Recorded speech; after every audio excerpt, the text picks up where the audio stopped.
Bonjour à tous, l'objectif de cette vidéo est de faire un tutoriel pour les petits joueurs et non pour le endgame, pour apprendre à maîtriser Reinhardt et comprendre comment il fonctionne, avec des petites tips et astuces.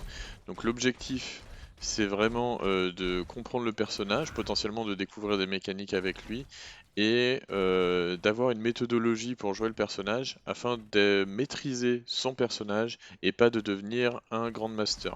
Ce tuto s'adresse plutôt aux personnes qui sont entre Silver et Platine afin qu'ils aient une bonne compréhension de leur personnage, leur maîtrise et qu'ils soient capables de s'adapter dans les situations qu'ils rencontreront en game. Donc Reinhardt c'est un personnage classique, hein, le main tank avec un grand shield de pour l'instant 1600 PV selon ce patch et ses attaques sont au corps à corps principalement. Donc déjà pour Reinhardt, il faut savoir que lorsque l'on fait une attaque au corps à corps et qu'on reste appuyé, le marteau va dans les deux sens. Ce marteau permet de repousser un petit peu les adversaires et de les décaler sur le côté. Donc c'est très utile quand vous voulez désaligner un personnage comme un soldat qui essaie de viser ou quoi que ce soit, ou même un Rodok qui essaie de hook. Il faut penser que ça reste quand même un petit bump. Donc ça peut avoir un impact si jamais vous avez un personnage dont la visée est importante en face de vous, notamment un Reaper au corps à corps. N'hésitez pas à vraiment essayer de le décaler, de vous mettre dans l'autre sens, de le refaire tomber, et ainsi de suite.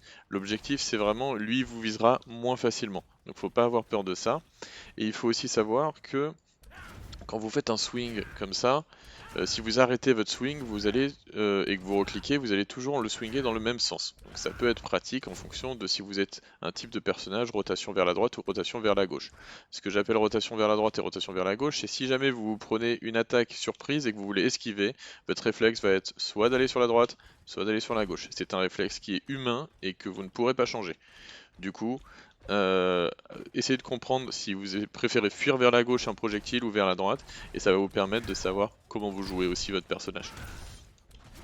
Donc au niveau du swing, si jamais vous faites juste le swing, vous allez atteindre voilà, les personnages. Par contre, si jamais vous accompagnez votre mouvement de swing avec la caméra, vous voyez, je n'ai pas bougé de la ligne jaune, on a une plus grande portée. Bon là je le touche, mais si je suis pile au milieu, je les touche pas. Si par contre je fais une rotation, avec ma caméra, je touche les robots parce que le swing est plus long pendant toute la durée de l'animation.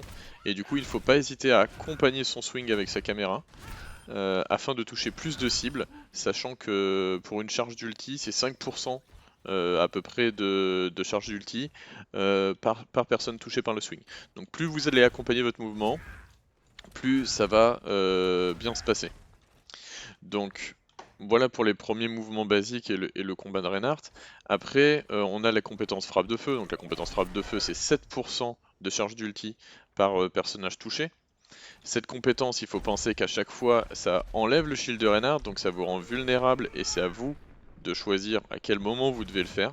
Donc on en reviendra en game tout à l'heure, là c'est plus pour les mécaniques de base. Et on a la charge, ça, j'ai pas le nombre de pourcents exact, mais l'important c'est que ça fait très mal, ça one-shot tous les petits joueurs, les healers surtout.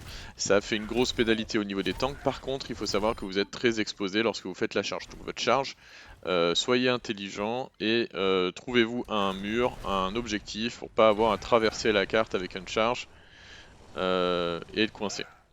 Il faut savoir que dans la charge, si jamais vous subissez une charge ou que les adversaires subissent une charge, si jamais vous faites un petit saut sur le côté au moment où la charge arrive sur vous, vous allez être expulsé et non attiré dans la charge. C'est-à-dire que la charge va juste vous bump, vous faire beaucoup moins de dégâts et ne va pas vous coller contre un mur pour vous tuer.